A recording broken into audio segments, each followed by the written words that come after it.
মদর এই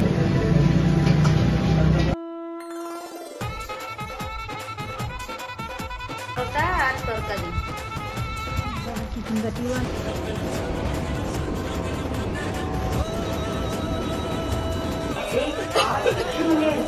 হঠাৎ করে কেনই কলকাতা যাচ্ছে, বাড়ি থেকে আসতে এত রাত্রই কেন হলো, হঠাৎ করে আর কিসেই যাচ্ছে, সবই কিন্তু এই ভিডিওতে তোমাদের হোপফুলি এই ভিডিওটা খুব ভালো লাগবে। তাহলে এই ভিডিওটা দেখো আর সবাই এনজয় করো। আগের ভিডিওতে দেখিয়েছিলাম যে মা আসতে অনেকটাই রাত হচ্ছে, আর আজকে কতটাই রাত হলো, এত রাত কেন হলো, সবই কিন্তু ভিডিওর ভিতরে দেখাবো।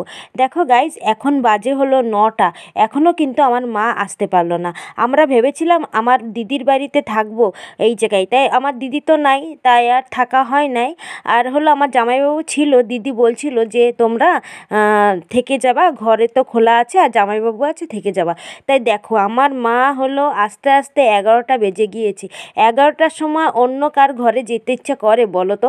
সেজন্যই দেখো এই রুমটা নিয়েছি। আগের ব্লগে আমি রুমের ট্যুরটা দিয়ে দিয়েছি, যে দেখোনি অবশ্যই দেখে নিও। এখন বাজে হলো 9:30 হয়ে গিয়েছে। এখন আমার মা বলল যে আরও 15-20 মিনিট লাগবে। সেইটাই শুনে কিন্তু দেখো আমি একটু রেডি হয়ে নিচ্ছি। জানো তো, এই ভূত অবস্থায় কিন্তু আমি একবার সন্ধ্যার সময় গিয়ে আমার মার জন্য কলা, ব্রেড, পাউরুটি, তারপরে আপেল, মানে ট্রেনে যা যা খাবে তার জন্যই কিন্তু শপিং করেছি। আর হলো অর্ডার দিয়ে এসেছি আমাদের রাত্রের খাওয়ার জন্য। আমি অনেকক্ষণই যেয়ে বসেছিলাম, কিন্তু তাদের বানানি হয় না, অনেক ভিড়, তার জন্যই দেখো রেডি হয়ে চলে এসেছি আমার মাকে নিতে। কত রাত্র দেখো, তারপরেও কিন্তু এই বাস স্ট্যান্ডে এত লোক, তারপরে হলো দোকান বাজার সবই খোলা, কারণ দুর্গাপূজা যে এখন অনেক রাত্র অবধি খোলা থাকবে। দেখো এই বাসটা দেখছিলাম যে এই বাসে এসেছে মনে হয়, কিন্তু আসেনি। এই যে ফাইনালি আমার মা চলে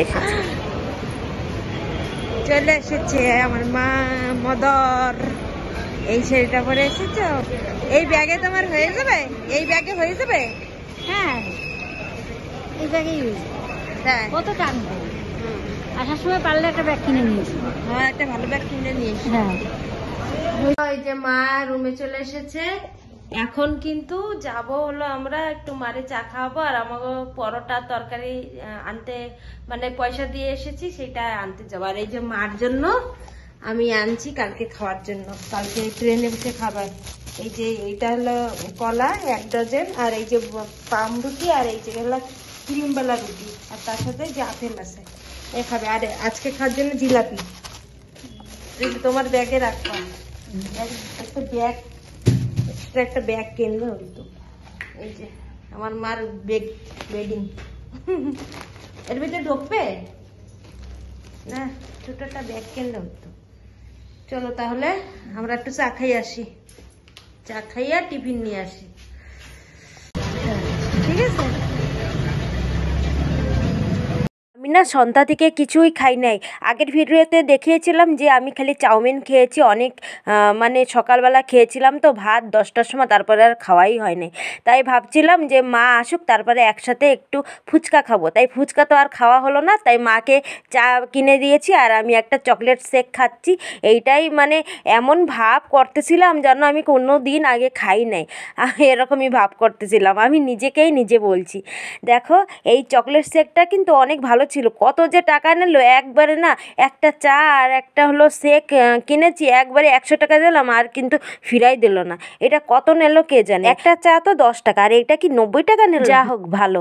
দেখো এখন খেয়ে দিয়ে কিন্তু তারপরে টিফিন নিয়ে যাব রুমে নিয়ে কিন্তু তারপরে ডিনারটা করব রুমে বসেই, আর কিন্তু বাইরে আসবো না। অনেক কষ্ট হয়ে গিয়েছে, আমারও হয়েছে আমার মারও হয়েছে। যে রাত্রের খাবার এনেছি পার্সেল করে, পরোটা আর তরকারি। টিফিন বাটিও আনি নাই, তাড়াতাড়ি চলে এসেছি। আজকাল সব কিছুরই কিন্তু রেট বেড়ে গেছে। দেখো এই 4টা পরোটা আর 1 প্লেট তরকারি দিয়েছে, এইটা নিয়েছে হলো 70 টাকা, মানে টাকা চিবিয়ে খাওয়ার মতন। জানো তো এত অবস্থা, মানে আজকাল অবস্থা এরকম, এত মানে পাওয়ারফুল পয়সা। তারপরে দেখো এইটা হলো নেক্সট দিন মর্নিংয়ে আমার মার 7টা-8টার সময় ছিল ট্রেন, আমরা ভেবেছিলাম 7টার সময়, তার জন্যই দেখো 6টার সময় একদম চলে এসেছিলাম রেল স্টেশনে। তারপরে এসে কি করব, আমি দাঁড়িয়ে দাঁড়িয়ে একটু ভিডিও করছিলাম, আর আমার মা দেখো আমার মামা বাড়ির সাথে কথা বলতেছিল। বলতে বলতে ট্রেন চলে এসেছে, আর এই যে ট্রেন এসেছে আমার মাকে উঠিয়ে দিয়েছি। আর আজকের ভিডিওটা এইটুকুই। ভালো লাগলে লাইক শেয়ার কমেন্ট করে